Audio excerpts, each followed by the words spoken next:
नमस्कार मंडळी, रुपाली रेसिपीजमध्ये तुमचं मनापासून स्वागत। तर आज आपण बघणार आहोत झटपट होणारं श्रीखंड।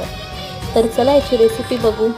प्रथम मी हे दही घेतलेलं आहे। याचं जेवढंही पाणी होतं हे कापडामधून पूर्ण काढून टाकलेलं आहे। तुम्ही बघू शकता अगदी ड्राय असं आलेलं आहे। आता यानंतर आपण काय करायचं आहे हे तुम्ही बघू शकता, अगदी ड्राय झालेलं आहे।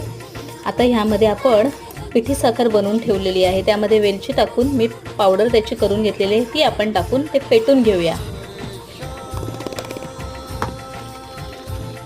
हे बघा आपलं तयार झालेलं आहे। आता यामध्ये आपण जे ड्रायफ्रुट्स केले हे टाकून घेऊ।